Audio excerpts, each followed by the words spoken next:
What are the 3 most important things you have got to know before submitting an offer? Let's do it. Hey everyone, this is Marco Randazzo with 8Z Real Estate here in Denver, Colorado. If you're watching this on YouTube, make sure to hit that subscribe button. That way you get notified as soon as new videos come out with clear, helpful content you need to know about the real estate market here in Denver. Thanks for watching. So I just sent an email to one of my clients just now outlining how we're going to make this offer.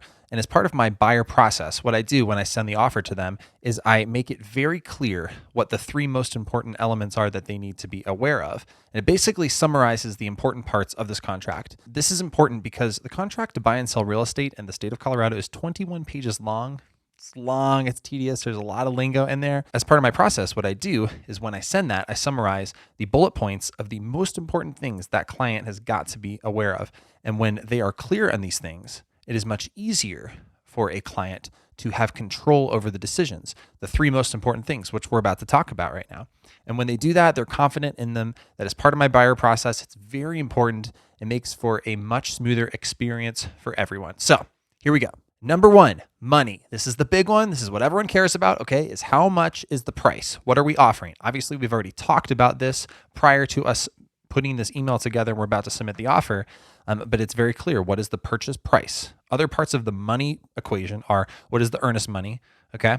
It's typically 1 to 2% of the purchase price, and it's listed usually by the listing agent what they're asking for with the earnest money, but it's all negotiable. A buyer can put whatever they want for the earnest money. Other parts of the money that are important are the down payment. So making it very clear, hey, this is your down payment, and here's what the loan is listed for the rest. The reason this is important to put clearly for a buyer is because even though they might have said, I'm going to put 10% down or 20% down or whatever it is, it's not written that way in the contract. It's written as your new loan amount. So they're going to see that 80% number, which is a pretty big number, listed.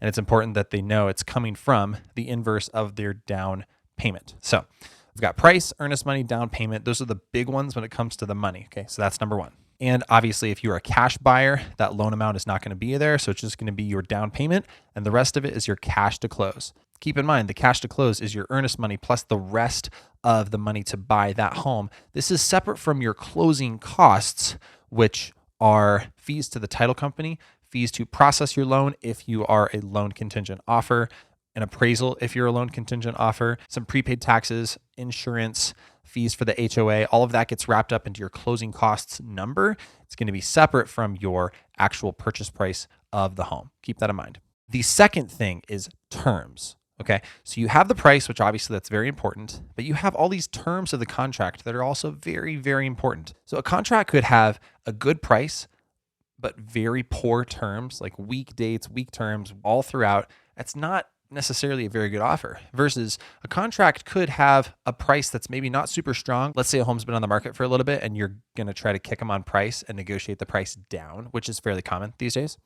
If you're doing that, you really want to make sure to make your terms as strong as you can, because in having strong terms, you are going to give yourself a better shot at getting the price accepted over here, which is the first thing we talked about, which is maybe the most important thing of this whole deal, right? So you want to maximize your chances of getting your price accepted by making your terms strong. So let's talk about a few of those terms. Inspection, this is a big one.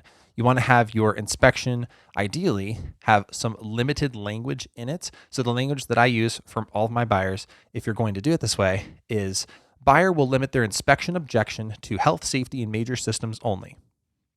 Basically, that's saying, hey, Mr. and Mrs. Seller, don't you worry. I'm not going to nitpick all this little stuff. If there's chipped paint, if the carpet needs to be cleaned, I'm not going to ask you to do any of that stuff. Don't worry. I got you. I'm only going to ask for the big stuff, which to a seller, it might give them some assurances that this is going to be a realistic buyer. Keep in mind, those things are all still relatively subjective. Okay, so let's say there was a window. Let's say everything's perfect with the house, but there's a cracked window. It's not like a major cost to get that window replaced, but you could say that's a health item or that's a safety item. So anyway, my point is it's all subjective to what you as the buyer decide anyway. So you might as well put this in because it really can't hurt you. And realistically, you're not going to ask for the small stuff at your inspection objection anyway. You're going to be asking the seller to fix or pay for things like if the roof needs to be replaced, if it needs to have a radon mitigation system put in place, if it needs a new sewer line, if the electrical panel is a federal electric panel that's like outdated and out of code, right? Things like this that are bigger costs. If there's structure problems, anything like that that's significant cost. Usually it's not the little stuff. So that's an example of one of the terms you can write into the contract to make it strong. Other quick ones are a rent back. If the seller's asking for a rent back, very advisable to give them some time if you can manage it on time. And there's an entire separate episode I have about the rent back. It's called What is a Rent Back? So you can check that out. All of those are on Spotify, Apple Podcasts, wherever you listen to podcasts. And I also have a video on YouTube as well. So check that out for more information on what a rent back is. But usually if a seller is asking for that, then that's important to them. So you want to put that in there to make the offer more appealing, more strong in your terms. Okay, this gives you a better shot at getting your price accepted, or it gives you a better shot that they're not going to come up on the price as much as if you had weak terms. And by the way, when you're shopping for a home, if you're competing against other people, if that agent tells me as a buyer's agent, hey, we've got an offer on the table. Okay, if I just tell my client, hey, there's another offer, that can sound scary. Usually I can get more information. So I can ask, is it a strong offer? Is it an offer your seller's thinking about taking? And very often they'll tell me, you know what? It's a full price offer, but it's contingent on a home, and it's a 2-month close, and they have like 3 weeks in their inspection, and all these other terms are bad. Or maybe they'll say it's a really fast close, but it's from an investor and it's 300 grand under asking, like stuff like that, like a weak offer. I can usually get that information to my buyer so they can decide, do I want to make an offer? What is the price? What is the terms? Okay, so price and terms are very important. Both of them together will make up if an offer is strong or not. So when you're putting an offer together, you have to consider all these things.